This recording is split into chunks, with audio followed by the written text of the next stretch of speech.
We hear these scripture readings, these stories of the scriptures, and we hear them year in and year out. The story of the purification of the temple, as it's called. And, there's Jesus, and he's a little upset. He doesn't like what he sees. It'd be interesting to imagine that in our heads, our minds, what that was like that Sabbath when Jesus went to temple and had enough. And he let him know about it. Enough, she said sadly. This was not working. They had some wonderful times together, and he was a nice guy. But it was clear, at least to her, that each of them wanted different things out of life. So with tears and a smile on her face, she wished him well and parted.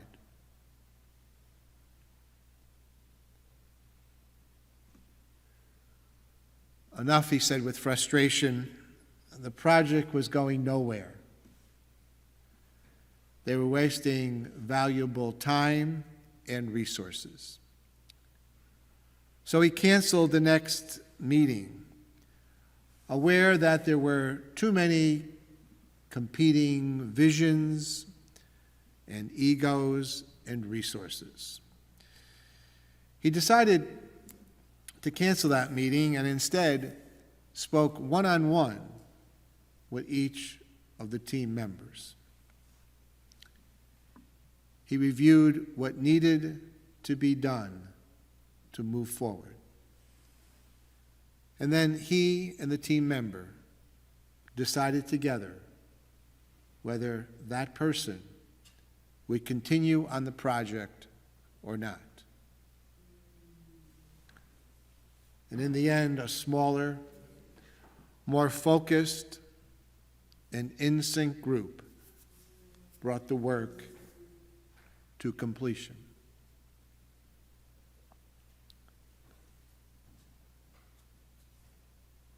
Enough, they said. It's been a long year. This one hits home.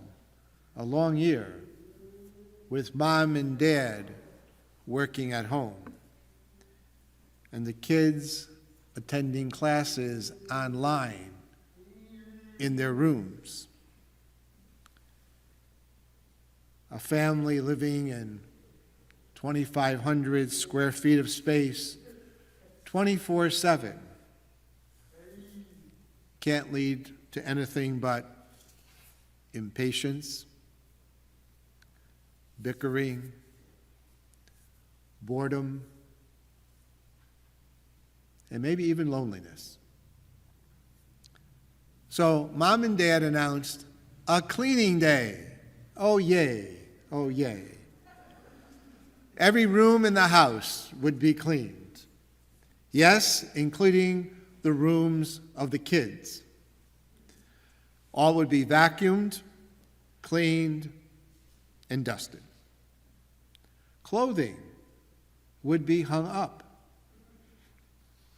and laundered if needed. Books and games would be put back where they belong. And stuff that was no longer needed would be donated or tossed. Everybody worked together to clean the kitchen and other family spaces.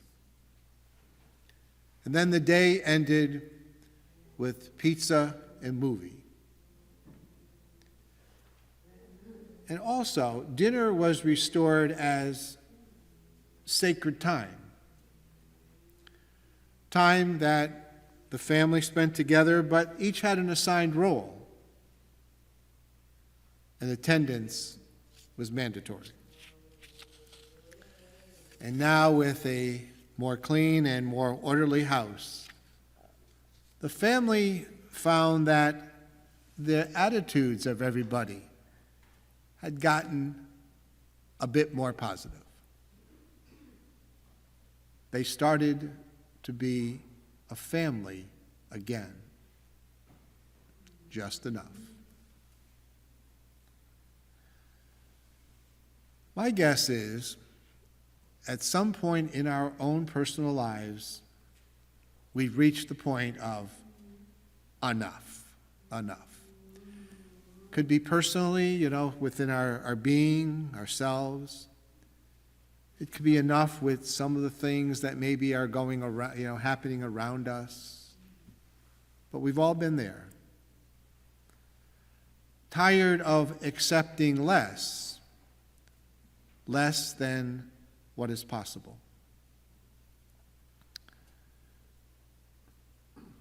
Having enough that when what is right and just eludes us because of the selfishness or greed that exists, we have enough.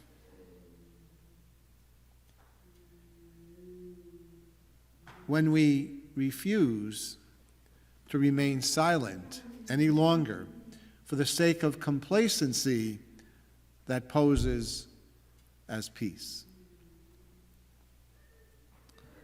As I said at the beginning of Mass, I think that Lent and these scriptures today get us thinking about these priorities of life. What's important? Where have we had enough? Maybe enough of the commerce and profit, that Jesus was fighting against in the temple. We have that in our own world today.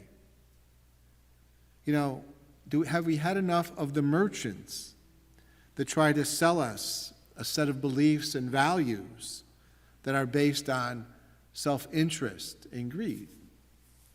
And it happens so much in our society today that we almost don't even think about it. All those commercials that we hear 1 million times a day, it affects us. It affects us. If I say to you, have it your way, you say, oh, I'll have one of those. Burger King, is that where you have it, your way? What's the other commercials, Not that these things are wrong, but sometimes it's taking us in a wrong direction. What's the difference between a want and a need? Well, certain things we really do need in life, but we don't need everything. I want that because, I just saw it on TV. I need the first to have iPhone 28. But you have an iPhone 27. I know. And I know I got it last week, but the new one is out this week. Jesus was trying to restore the temple to a place of prayer and welcome and peace and charity and kindness. And again, as we hear in that scripture, Jesus was talking not only about the temple, the building, but he was more talking about the temple of the body. His and ours. His and ours. Have we had enough of the money changers in our life, in our world, that take away from us our time and our attention for other good things like family and our friends? How many times do we say or hear, I don't have enough time.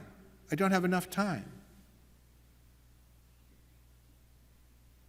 Maybe we don't, but again, what's taking away the time? Is that important? Is it really important?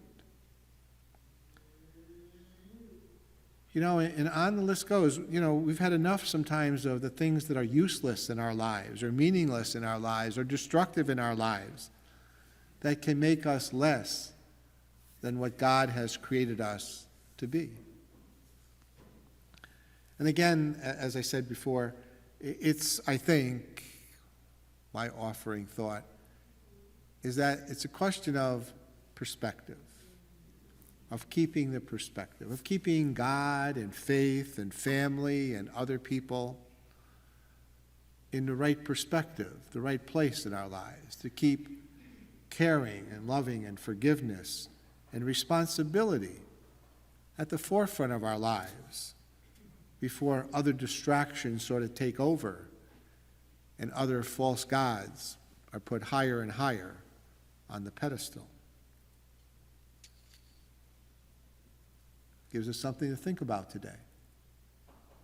I'm sure that day when Jesus upset the apple cart, the money changers, the tables, people said, "What's he doing? What's he doing?" And thought about it. And maybe it made a difference in their life. We hope it did. But we're asked the same thing today. What's the perspective? Where's the order have to be changed? Or maybe kept? But what is God asking each of us to do as a person, family, church community?